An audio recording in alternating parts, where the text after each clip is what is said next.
दोस्तों, ये कहानी है एक शिव भक्त की। शिव भक्ति के कारण जिसका जिंदगी ही बदल गया। आइए देखते हैं क्या हुआ। कहानी में आगे बढ़ने से पहले अगर आप चैनल पर नए हैं तो चैनल को लाइक और सब्सक्राइब जरूर करना। प्लीज दोस्तों, चैनल को सब्सक्राइब कर दीजिए ना। रामू शिव का बहुत ही बड़ा भक्त था, इसलिए वह हर सुबह सुबह शिव की पूजा किया करता था। लेकिन उसकी पत्नी को पसंद नहीं था कि वह शिव का पूजा करें। जब वह शिव जी का पूजा कर रहा था तभी उसकी पत्नी पीछे से आ जाती है और कहने लगती है कि अरे तुम भी क्या कर रहे हो, रोज की यह तमाशा। हर एक सुबह उठते हो, इसी पत्थर के आगे बैठते हो। मुझे तो कुछ समझ में नहीं आ रहा, कुछ काम धंधा भी करना है या नहीं। तुम अपने दिमाग से तो कुछ कर नहीं सकते, इसलिए मैं तुम्हें आज एक आइडिया दे रही हूँ, ध्यान से सुना तुम।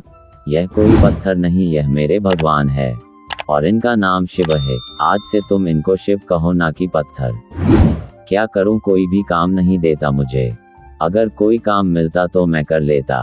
कैसा आइडिया मुझे बताओ तुम।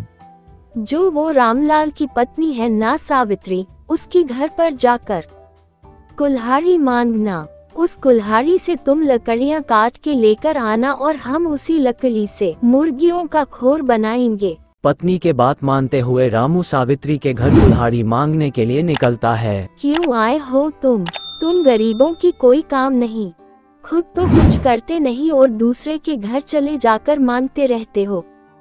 शायद आज भी तुम कुछ मांगने के लिए ही आए हो। फिर भी बताओ क्यों आए हो तुम आज। मुझे मेरी बीवी ने कुल्हाड़ी लेने के लिए भेजा है तुम्हारे घर पर। अगर तुम्हारे पास कुल्हाड़ी है तो दे दो मुझे। हम इस कुल्हाड़ी से लकड़ियां काट कर गुजारा करेंगे। नहीं है मेरे पास कोई कुल्हाड़ी उल्हाड़ी। अगर मेरे पास होगा भी तो भी मैं नहीं दूंगी तुमको। जिस रास्ते से आए हो उसी रास्ते से चले जाओ। मैं तुम्हें कुल्हाड़ी नहीं दूंगी। अगर मैं फिर भी कुल्हाड़ी दे दूं तो भी तुम लोग कुल्हाड़ी वापस नहीं करोगे, इसलिए दफा हो जाओ इधर से। रामू उदास होते हुए सावित्री के घर से अपने घर की ओर निकलता है। क्या हुआ, क्यों ऐसे मुंह लटका कर आए हो? क्यों सावित्री ने कुछ कह दिया क्या? तुम्हें सिर्फ एक कुल्हाड़ी ही तो लेने के लिए कहा था, वह भी तुम ले ना सके। लालच है तुम्हारी जिंदगी पर। क्या करूं, वह इतनी बड़ी बड़ी बात करती है, उसके सामने हम कुछ भी नहीं। फिर भी मैंने उससे कुल्हाड़ी मांगने की कोशिश की थी, उसने कुल्हाड़ी देने से इनकार कर दिया, तो मैं क्या करूं? यही सुनना कमी रह गया था मुझे। ऐसे गरीब निकम्मे के साथ रह रही हूँ मैं। अब तो मैं एक मिनट भी इस घर पर नहीं रहूंगी। अब मैं चली जाऊंगी इस घर से सदा सदा के लिए। रह लो तुम अकेले इस घर पर इस पत्थर के साथ। गुस्से से रामू की पत्नी घर से चली गई।